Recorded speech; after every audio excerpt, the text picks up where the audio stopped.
ഞാൻ നിങ്ങളുടെ ഇന്ന് പറയാൻ പോകുന്ന കഥയുടെ പേരാണ് ഹലോവീൻ സ്റ്റീവ്. നിങ്ങളെല്ലാം മമ്മിയെ കണ്ടിട്ടുണ്ടായിരിക്കും, കാർട്ടൂണിലും അല്ലെങ്കിൽ സിനിമയിലും.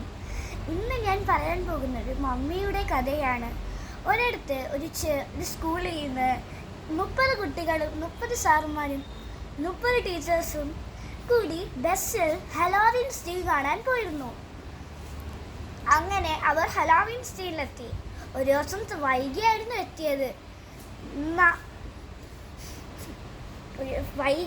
എത്തിയിരുന്നത്. അങ്ങനെ അവർ അവിടെ ടെൻ്റൊക്കെ വിരിച്ച് സ്റ്റേജൊക്കെ സെറ്റാക്കി ഒക്കെ ഇരിക്കുകയായിരുന്നു. ഒരു കുട്ടിക്ക് അപ്പോൾ കാര്യം മനസ്സിലായി. അറവ എന്നാണ് ആ കുട്ടിയുടെ പേര്.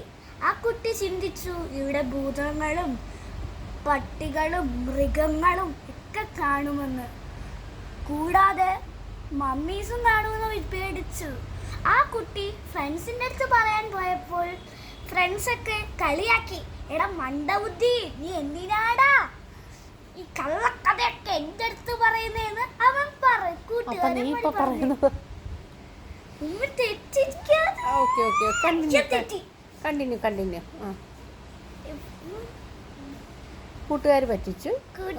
പറ്റിച്ചപ്പോൾ കൂട്ടുകാർ അവനെ കളിയാക്കി. അവൻ ആ സങ്കടം കൊണ്ട് ടെന്റിലേക്ക് പോയി.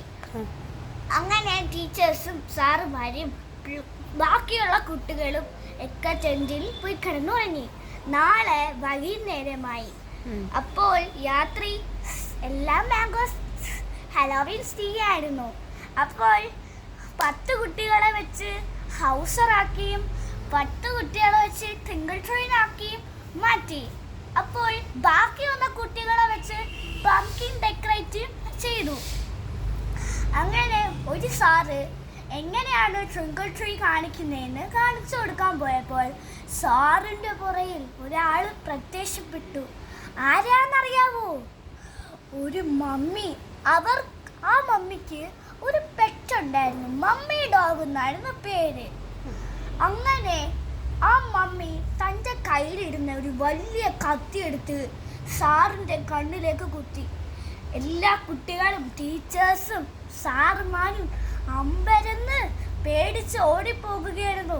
അപ്പോൾ കണ്ണിൽ കുത്തിയ സാറ് നിലത്ത് വീണു. അപ്പോൾ ബാക്കിയുള്ള എല്ലാവരും ഓടി. ഈ മമ്മി ചെയ്യുകയാണ്, സാറിനെ വെട്ടിക്കീറി സാറിൻ്റെ ഹൃദയം എടുത്ത്. അപ്പോൾ മമ്മി വിളിച്ചിട്ട് ബാക്കിയുള്ള ആൾക്കാർക്ക് പറയുകയാണ്, ഞാൻ നിങ്ങൾക്കൊരു സർപ്രൈസ് വെച്ചിട്ടുണ്ട്. നമുക്ക് വേണ്ടിയുള്ള ഫുഡൊക്കെ കാട്ടിലുണ്ട്, എല്ലാവരും അതുകൊണ്ട് തയ്യാറാവാൻ പറഞ്ഞു. അത് കേട്ട എല്ലാ ഭൂതങ്ങളും പെറ്റ്സും മമ്മീസും അങ്ങനെ തയ്യാറായിരിക്കുമ്പോൾ ഇവരിൽ ഒരു മാജിക് ടെൻ്റ് ഉണ്ടായിരുന്നു. ആ ടെൻറ്റിൽ കയറി അത് പലതരമാക്കാമായിരുന്നു. UFO, പ്ലെയിൻ, അങ്ങനെ പലതരമാക്കാം. അപ്പോൾ ഇവർ UFO ആക്കി ഞങ്ങളുടെ ഗ്രഹത്തിലേക്ക് ഇന്ത്യയിൽ വന്നെത്തി. അപ്പോൾ ഇന്ത്യയിലെ ആൾക്കാരുടെ പെരുമാറ്റം ഇതൊക്കെ കണ്ട് അവർ ആശയത്തോടെ അവിടെ പുതിയൊരു സ്കൂൾ വെച്ച് നിന്നു. Thank you.